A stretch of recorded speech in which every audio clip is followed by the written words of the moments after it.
Imagine, as you're observing, how the rhythm of someone's movement can reveal more than just physical action. It's the subtle shifts in their body language, the way they stand, the way they breathe, and the slight tilt of their head.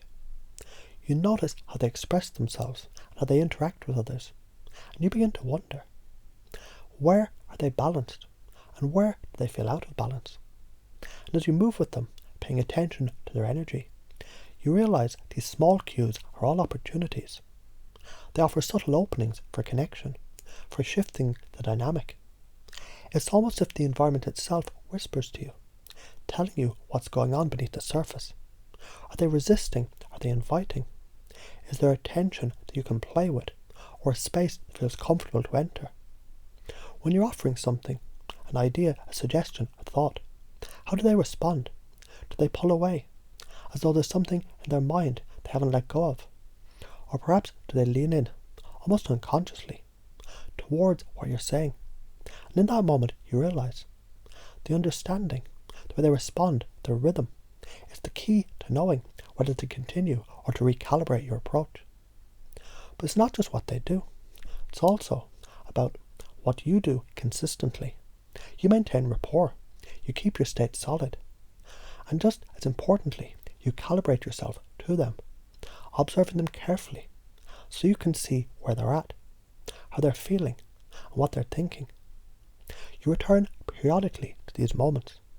They're trance words, those little themes that have emerged in the conversation.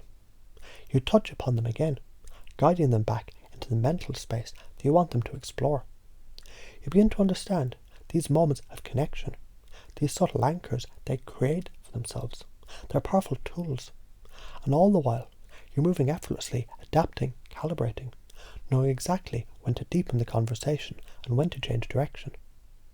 There are 5 kinds of spoken patterns that you'll discover, patterns that will help you shape the course of a conversation. Each one offers its own kind of magic. There are memorized speeches, stories, jokes, poems, each a gateway to deeper understanding. And then there are those playful quizzes, those games that invite them to explore something new, something playful. Quizzes like a snack quiz, for example. Just something simple, fun, leading you to deeper places, gently revealing more of the person in front of you. And then there's the opportunity to demonstrate, to show them something interesting or unique. You can invite them to explore handwriting analysis, to playfully discover something about themselves. It's like handing them a mirror, but instead of just reflecting what they are, you help them to see what they could be. When you observe, it's as though the world is offering you a script, an opportunity to speak to their inner world, to show them something new. Your task, to evaluate. Does this connection feel right? Do you keep going, or do you step back and shift direction? The most exciting part, the seduction questions, the ones that allow you to indulge yourself and see how they react. What do you love to do? Such a simple question, yet it holds the power to reveal so much. What is it that they enjoy, that excites them, that makes them feel alive? And when they respond, you notice the subtle cues in their voice, the way they lean in, their energy shifts. Maybe it's something unexpected, like kayaking in the ocean. Their escape. And in that moment, you have the chance to build on the theme of escape. What would it be like, you ask, if you could both escape together? What would that adventure feel like? And as you build on that idea, you can feel the rhythm of the conversation start to flow, and you can deepen it, intensify it, guide it wherever you want to go. So imagine how you could twist it, how you can move from excitement to calm, from intensity to lightheartedness, going back and forth between those extremes.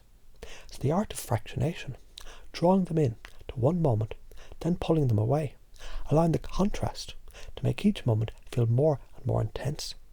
And as you move through this, you'll keep the routine varied, always keep them guessing just a little bit, always keeping them intrigued.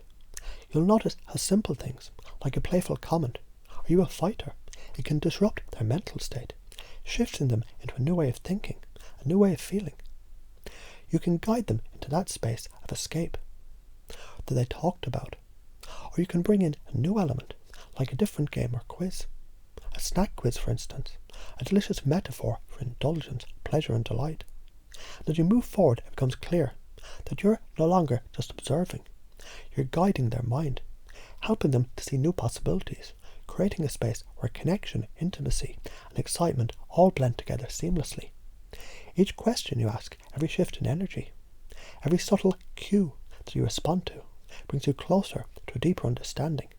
And as you continue to guide them through the conversation, you realize this is an art of connection, a dance of words, the delicate play between two minds. You'll notice how each moment it builds upon the last, how each interaction is like a thread woven into the fabric of something larger.